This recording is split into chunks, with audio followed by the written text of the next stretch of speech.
As U.S. President Barack Obama takes his case for military action against Syria to the American people, Syria is accepting conditions to avert a war with the West. Syria has announced it accepts Russia's proposal for the country to turn over all of its chemical weapons for destruction. The idea was first discussed last week between Obama and Russian President Vladimir Putin. The proposal would see Syrian President Bashar Assad park its chemical weapons at internationally controlled sites and eventually dismantled. Obama will address the American public at 9 p.m. tonight. An Indian court has convicted 4 men in the deadly gang rape of a young woman on a moving bus in New Delhi.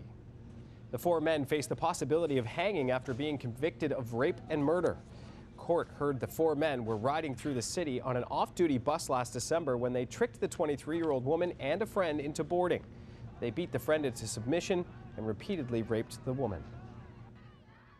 George Zimmerman is back in the news this morning. His wife called 911 yesterday, saying she feared for her safety while at her father's house. He continually has his hand on his gun, and he keeps saying, step closer. Step closer. And he's going to shoot us. Shelley Zimmerman told 911 that her estranged husband was threatening her with a gun and had punched her father in the nose. Hours later, police in Florida say Shelley changed her story and decided not to press charges. George Zimmerman is the ex-neighborhood watch volunteer who was acquitted in the fatal shooting of an unarmed teenager, Trayvon Martin. An armored car guard is facing one of the toughest sentences since the death penalty was abolished after admitting to killing 3 co-workers.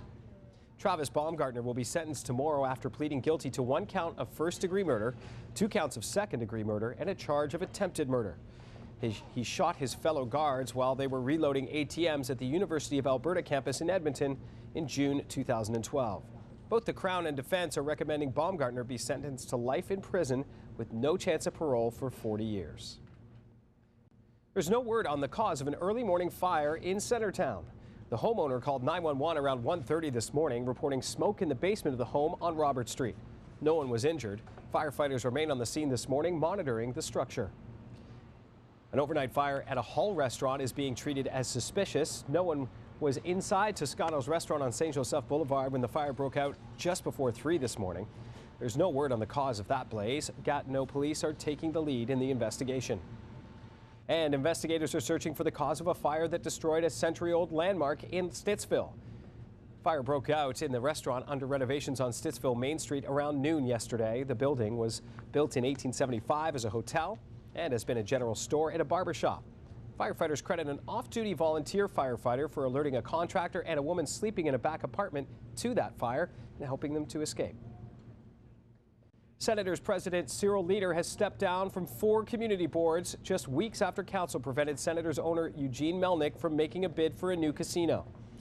Leader informed the city last week he is leaving the 2017 task force planning Canada's 150th birthday celebrations here in Ottawa and the board of the Ottawa Convention Centre. He also left the Ottawa Tourism and Development Committee. Mayor Jim Watson accepted Leader's resignation yesterday and thanked him for his work so far. Employers and employees will get a small break over the next 3 years on their employment insurance premiums. Finance Minister Jim Flaherty has announced the government is freezing its premiums for 3 years. Flaherty says the EI account is expected to be balanced sooner than anticipated, which means the increases are no longer necessary.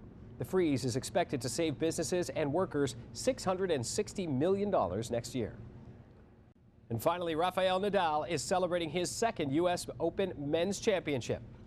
Nadal beat #1 seed Novak Djokovic in 4 sets to win the final tennis major of the year. The championship was highlighted by a 55-stroke point in the 2nd set. It was Nadal's 13th Grand Slam title.